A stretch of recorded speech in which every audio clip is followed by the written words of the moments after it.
थोड़ा सा पड़ जाएगा। ठीक।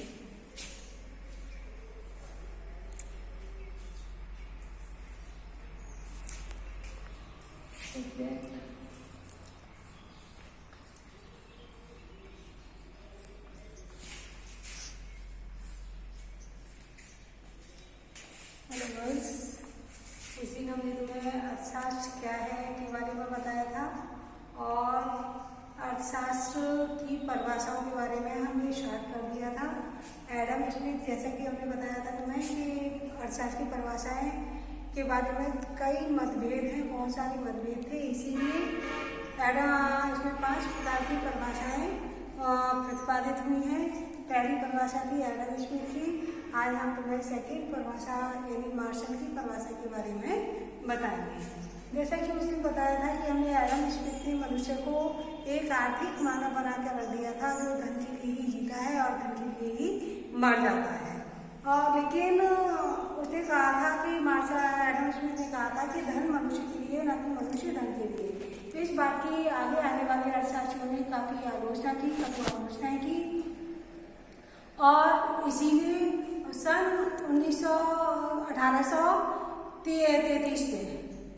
सन 1833 में मार्शल ने अपनी नई परिभाषा जो कि मानव कल्याण से संबंधित उन्होंने की थी कि अर्थशास्त्र का कार्य मानव के धन के लिए ही नहीं है वरन कि मनुष्य का कल्याण करना है। कल्याण से मतलब है कि मनुष्य की अधिक से अधिक आवश्यकताओं की पूर्ति करना। मनुष्य का कल्याण किसमें है? जब मनुष्य की अधिक से अधिक आवश्यकताएं पूरी होगी तभी मनुष्य का कल्याण होगा। और कल्याण से मतलब उनका मनुष्य को सुख प्राप्ति से भी है कि मनुष्य को किसमें सुख प्राप्त होता है? जब उसकी अधिक से अधिक आवश्यकताएं पूरी होती है। इसीलिए उन्होंने और सुख प्राप्त करने के लिए यानी अपनी आवश्यकताओं को पूरा करने के लिए मनुष्य क्या करता है कि एक दूसरे से लेन देन करता है। किसी अपनी आवश्यकताओं की मतलब अपनी आवश्यकता की वस्तु जिस व्यक्ति के पास है उससे अपनी आवश्यकता की वस्तु लेता है और बदले में उसे मुद्रा या अन्य वस्तु या अपनी सेवा कोई भी देकर उसका भुगतान करता है। इस प्रकार से मनुष्य प्रतिदिन अपनी आवश्यकताओं की पूर्ति करने के लिए कुछ न कुछ व्यवसाय करता है। इसी लेन देन को मार्शल ने जीवन का साधारण व्यवसाय कहकर संबोधित किया है।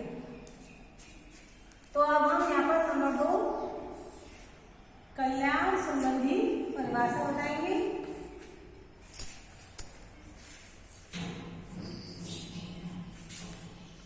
कल्याण संबंधी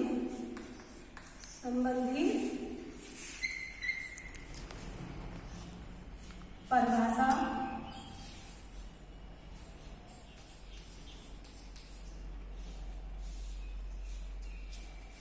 जैसा कि हम लोगों ने बता दिया था तुम्हें, इस परिभाषा का प्रतिपादन किसने किया था? मार्शल ने जो एडम स्मिथ की परिभाषा को आलोचना कैसे शब्दों से हुई थी कि उसे उस समय पे उसके आलोचकों ने अर्थशास्त्र को एक घृणित शास्त्र कहकर पुकारा था या रोटी मक्खन का शास्त्र कहकर पुकारा था।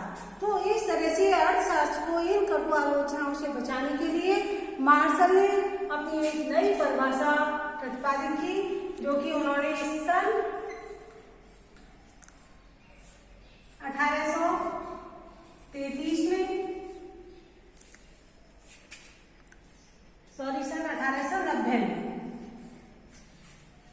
सन 1890 में अपनी पुस्तक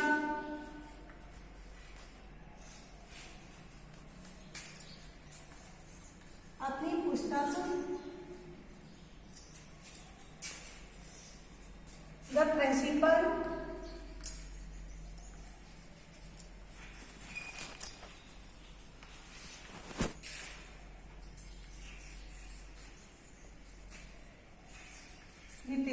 ऑफ इकोनॉमिक्स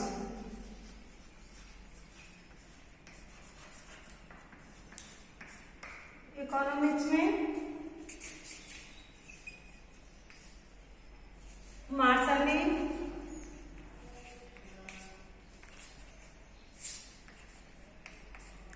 अपनी अपनी परिभाषा को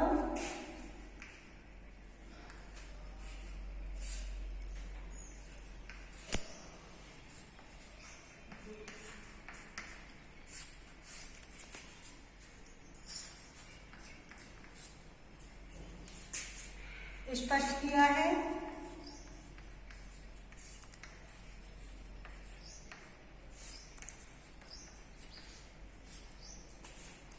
मार्शल के शब्दों में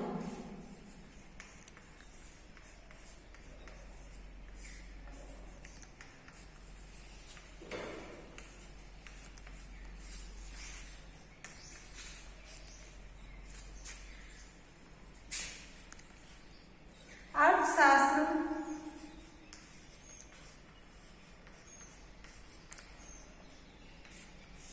जीवन के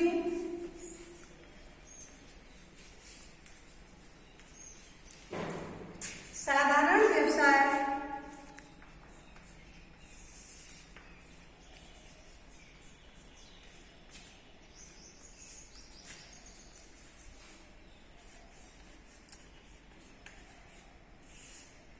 से संबंधित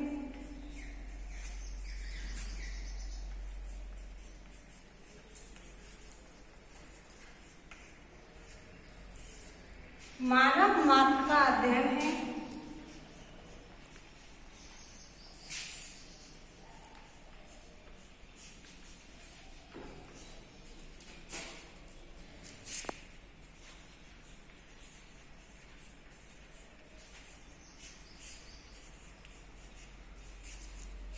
जो कि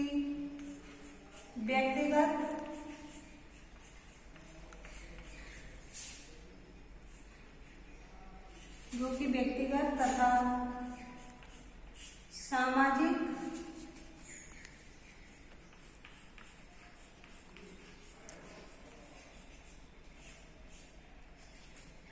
क्रियाओं के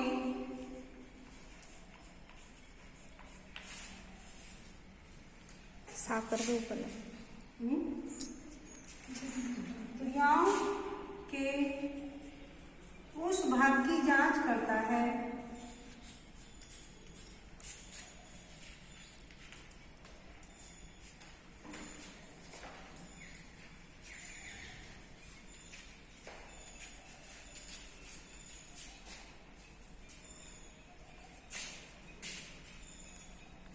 जो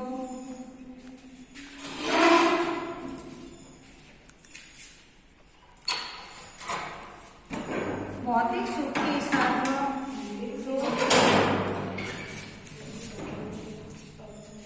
भौतिक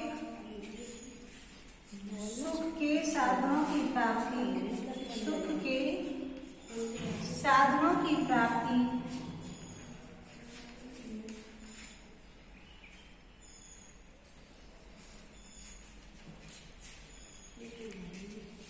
साधनों की प्राप्ति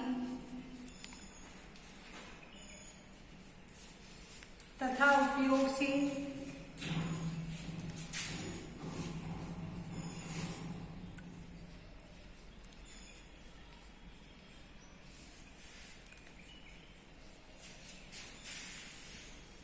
घनिष्ठ रूप से संबंधित है।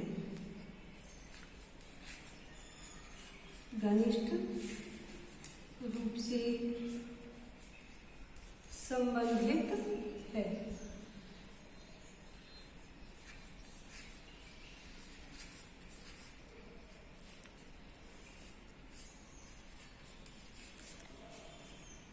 इस प्रकार आपने ये परिभाषा देखी।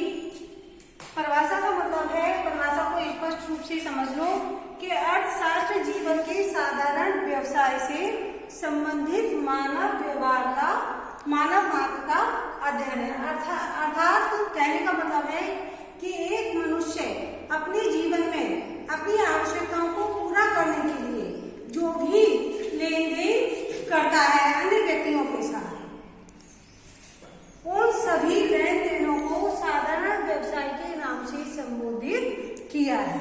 और ये लेन देन कौन करता है? मनुष्य। इसीलिए मानव मात्र का अध्ययन है, जो कि व्यक्तिगत तथा सामाजिक व्यक्तिगत यानी पर्सनल अपनी आवश्यकताओं को पूरा करने के लिए या सामाजिक आवश्यकताओं को पूरा करने के लिए, यानी अपने पारिवारिक जीवन में रहते हुए या समाज में रहते हुए ये लेन देन से संबंधित जो भी क्रियाएं करता है तो उन क्रियाओं के उस भाग की जांच करता है। बहुत सी क्रियाएं करता है जैसे कि एक दूसरे की हेल्प करना, लेकिन और अपनी आवश्यकताओं की पूर्ति के लिए क्रियाएं करना, कार्य करना।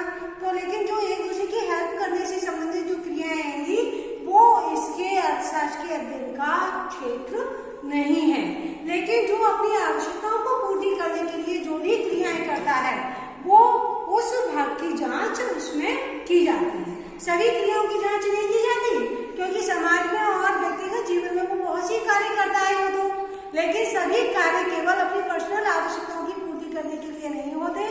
केवल कुछ ही कार्य ऐसे होते हैं जिनसे कि उसकी अपनी पर्सनल संतुष्टि प्राप्त हो रही हो या उसकी अपनी आवश्यकताओं की पूर्ति हो रही हो। तो इसमें इसीलिए कहा गया है जो कि भौतिक सुख के साधनों की प्राप्ति उन क्रियाओं से उस भाग की जांच करता है, सभी क्रियाओं की केवल उस भाग की जांच करता है जिन क्रियाओं से उसे भौतिक सुख प्राप्त हो रहा हो।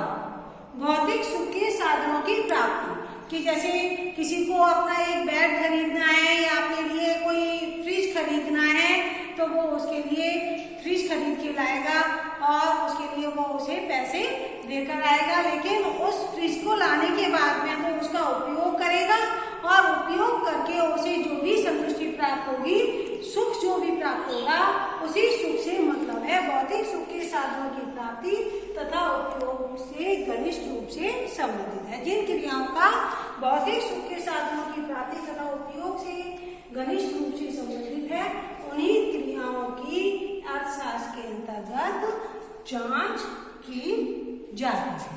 यह परिभाषा क्लियर हो गई होगी कि ये परिभाषा की क्या है। जब तक हम एक्सप्लेन नहीं करेंगे ये परिभाषा याद करने में तुम्हें दिक्कत होगी, इसीलिए हमने इस परिभाषा को पूरा एक्सप्लेन करके तुम्हें समझा दिया है। और अब इसके बाद में ये तो समझ में आई गई होगी, इस मार्शल की इस परिभाषा का जो समर्थन किया था वो पीगू ने भी किया था और पीगू ने अपनी पुस्तक इकोनॉमिक्स ऑफ वेलफेयर में इस परिभाषा को उन्होंने भी स्पष्ट किया है। उन्होंने भी अर्थशास्त्र को केवल कल्याण से संबंधित होकर जोड़ा है कि अर्थशास्त्र के अंतर्गत केवल मनुष्य का कल्याण ही सर्वोपरि है। कितने मिनट हो गए? 13 मिनट।